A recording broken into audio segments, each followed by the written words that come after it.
Er ist erst ein 19-Jähriger, 1,95 Meter. Gestern hast du gegen jemanden gespielt, der 100 Kilo ist. Vorgestern, also gut, das läuft so schnell da.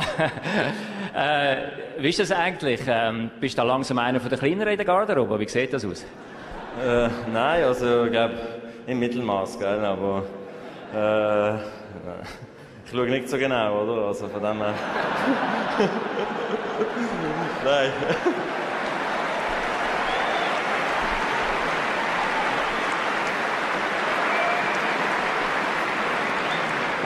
Der Andre Agassi hat mal gesagt, er müsste sich jedes Jahr weiterentwickeln, sie werden immer grösser, immer stärker, immer schneller. Ist das wirklich so? Ja. Nicht so wirklich.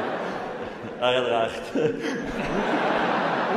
Nein. Das ist ganz doch direkt. Ich weiss nicht, also es ist schon so, ja.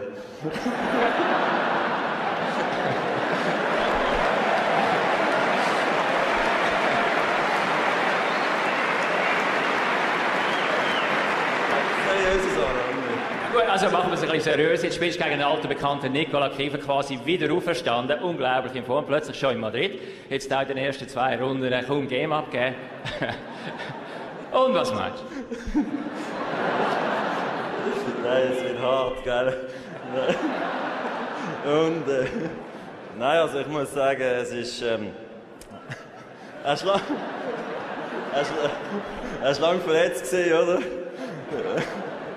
Und ist jetzt wieder Zweig, oder? Von dem her ist es super.